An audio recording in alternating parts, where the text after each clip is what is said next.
Star Wars 7x7, episode 2931.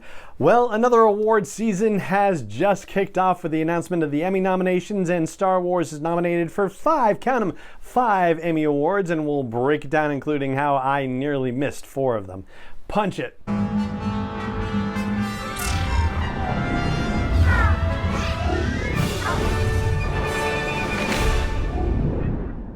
Hey Rebel Rouser, I'm Alan Voivod and this is Star Wars 7x7, your daily dose of Star Wars joy. And thank you so much for joining me for it. So the nominations for the 74th Annual Emmy Awards were announced this morning, or I'm saying this morning because I'm recording this on Tuesday. So yeah, the deal with the Emmy Awards for this year is that the episodes have to have been released between June 1st of 2021 and May 31st of 2022. There's some quote-unquote hanging episodes rule that's going to get eliminated with next year's Emmy Awards. I'm not quite sure how that works, but the reason why I'm talking about that is because particularly I'm thinking about The Bad Batch. So season 1 of The Bad Batch debuted on May the 4th of 2021. So obviously there were a few episodes that happened outside that Emmy consideration window.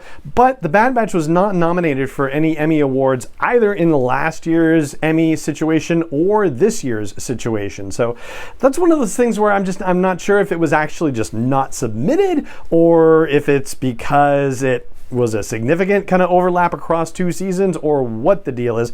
But for sure, season 2 of The Bad Batch is going to be within the window for the 2023 awards, and the entirety of the season is going to be within that window. So it'll be nice to see how that performs next year. Meanwhile, there were 2 other series that debuted on Disney Plus, which were eligible for Emmy Award consideration, and I almost missed the Book of Boba Fett. The reason why is because when the nominations list comes out, it's like 74 pages long, and so I just put in Star Wars as my search term, and the Book of Boba Fett didn't come up. Why? Because it was just listed as the Book of Boba Fett. So I was like composing a tweet that was just starting to say, I can't believe the Book of Boba Fett was shut out, and then I had a moment of, well, let me just double check this and see, and I searched for Boba instead, and lo and behold, there were nominations for the Book of Boba Fett, so that's exciting. But the first one I found was a nomination for Star Wars Visions, which had, of course, 9 different episodes debut last year, and only one of them is being nominated for Outstanding Short Form Animation, and that is The Duel. Now that's the one with the mysterious Ronin who fights a Sith with that wild 8-bladed umbrella-style Sith lightsaber combination situation, and it's also the basis, or at least the starting inspiration point, for the novel Ronin that was also released last year. So out of all the 9, I mean, yeah, everybody likes some better than others, and that's perfectly fine, but I gotta say, I'm very pleased that if it had to be one out of the 9, it's that one, because certainly Lucasfilm has looked at that particular one and said, wow, we could really build some world stuff around this with the release of the Ronin novel. So that's that.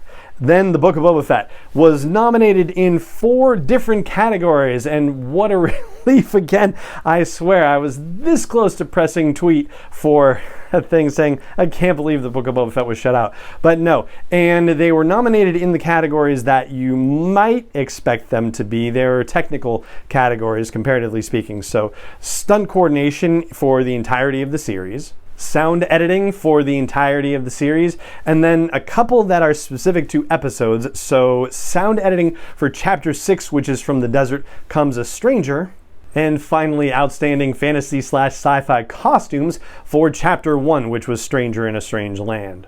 Now, it's tough to say what the odds are going to be for this one. I mean, the Book of Boba Fett did not score as many nominations as The Mandalorian did previously. Mandalorian, in its first season, didn't do all that well. I mean, they won a couple of things, but they definitely got a lot more nominations and a lot more wins in their second season. So, honestly, I feel like it'd be a surprise to see the Book of Boba Fett run the table on those. I think it'll pick up at least one of them. I think that would be fantastic.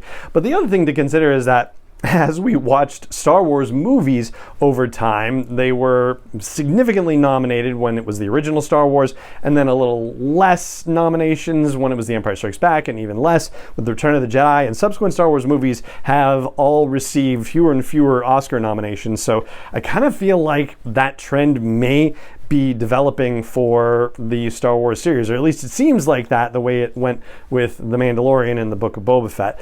I don't know, that's still like the statistics of small numbers, right? So it's not necessarily a really good representative sample, and we'll probably need to see like 10 different Star Wars series seasons under our belt to be able to really get a sense of that. But for as good as the Book of Boba Fett was, it's certainly not the sensation that The Mandalorian was. And The Mandalorian is only in one of the episodes that's nominated, which is that Chapter 6 nomination for sound editing. Yes, I know, stunt coordination and the special visual effects for the whole series.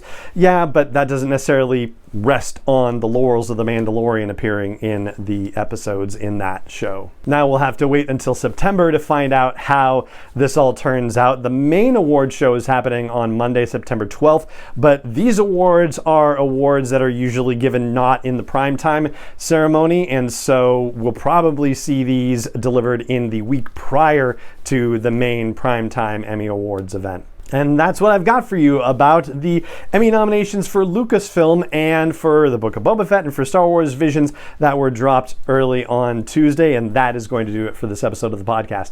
It just remains for me to say thank you so much for joining me for it as always. And may the Force be with you wherever in the world you may be.